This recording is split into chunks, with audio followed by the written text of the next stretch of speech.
representing the females of the galaxy. You know, and I know a lot of, there are tons of female fans of Star Wars, and I'm raising them. There's a little girl, she's 5 years old, her name's Audrey, and she loves Star Wars, and I'm kind of excited that there are going to be other characters for her to identify with. So no, there's great new characters and really strong women, and not only in Episode 7, but the conversations we're having moving forward, there are going to be a lot of wonderful new characters.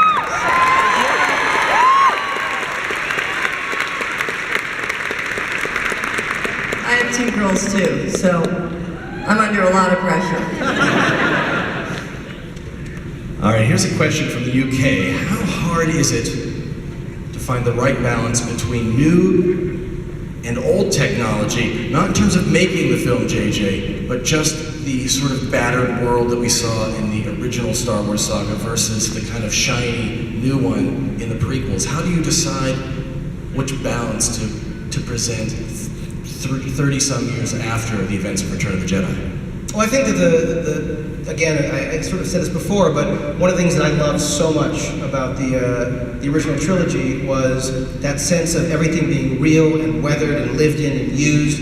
It was a world of underdogs, and you just felt you were fighting, you know, against an enemy that was bigger and larger. And for me, the look and the feel of that technology, it being, you know, anything but pristine, anything but brand new, was really important.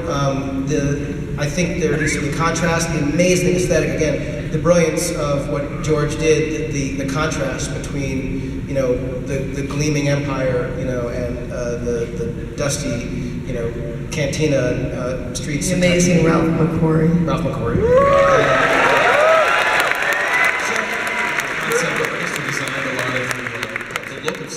So we're very much following that feeling. I mean, this movie takes place decades after Jedi, so this film needs to follow suit in that regard. I think that's what you'll see.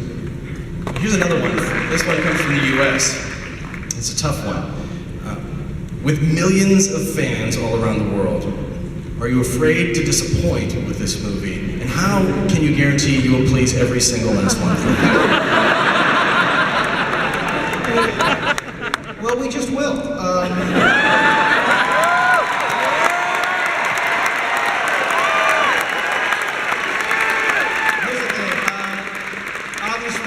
As I say, we can't please everybody, though we are trying very hard to do just that.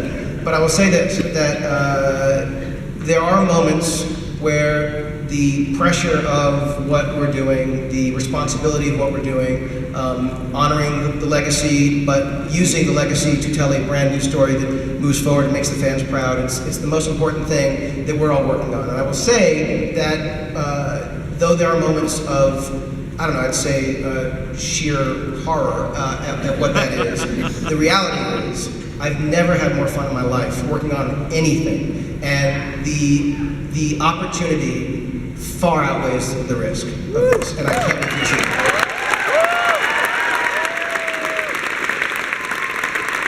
So, Kathy, here's a question.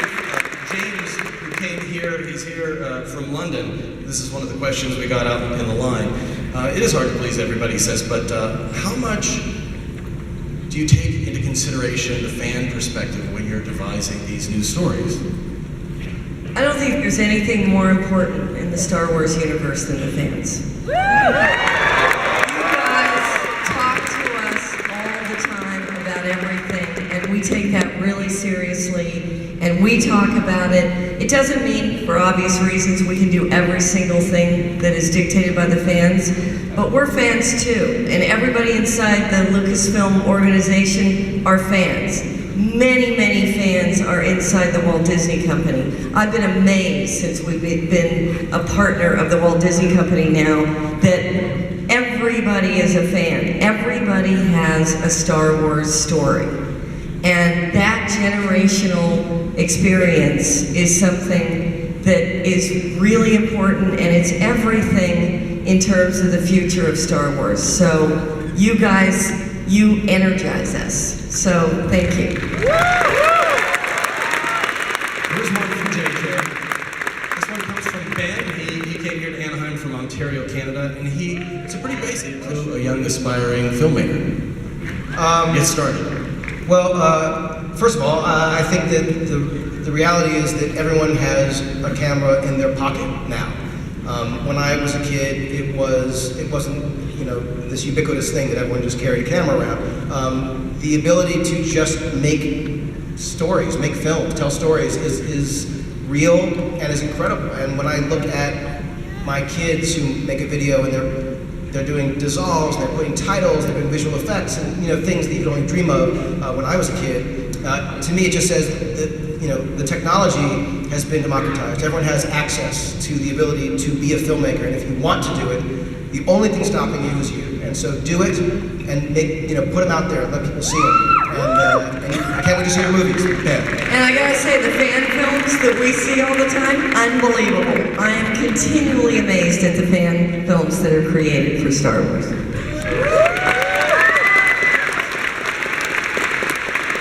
This one goes out to Oscar, Daisy, and John. It's from Sarah, who didn't travel far. She's from Santa Ana, so she came here. Or she walked here. The question is, so you start shooting this movie, who is more excited? The newcomers like yourselves, or the veteran actors from the original trilogy? The original actors were coming back to a universe they absolutely loved, and we were joining a universe we were yet to love as much as we do now. So we were all excited, and then coming here today has made it so much more exciting. Like, all of us are so cannot wait to show you guys what we've done.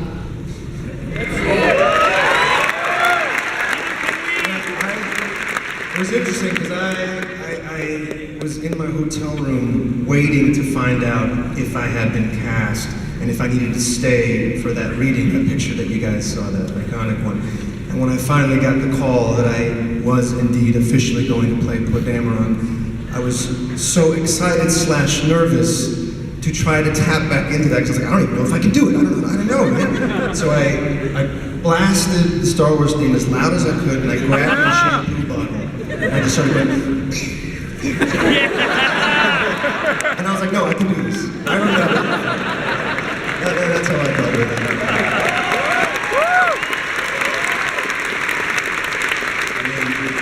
With me, the excitement just turns into absolute nerve, and I was scared to tell my parents that I got the part of feeling Star Wars in case they didn't believe me. So I waited until that cast photo was released before I told my parents. And all that time, my dad saw me leave and go into this place, and I was reading all these red sides, and he was like, well, what is going on? And I just told him I was filming 24. So I want to thank you guys who submitted the questions online and who waited in line to offer their questions to the cast and the filmmakers. It's so wonderful to see the new faces of Star Wars, but how about if we bring out, you want me to bring out somebody else? Somebody? I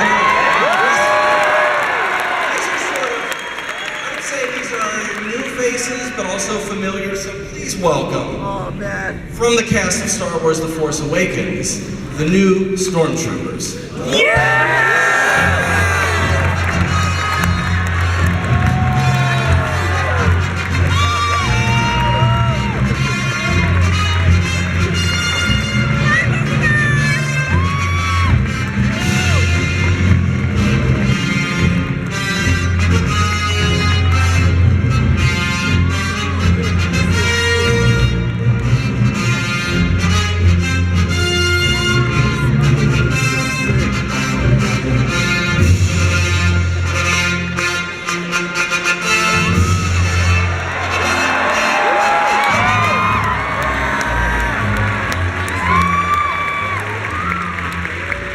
They look great, right? 30 years changes the outfit a little bit. But there are some other folks who are here. Yes. People you know, people you love. We're going to bring them out too. So please welcome, you know him as C-3PO. Yeah. Anthony Dowd.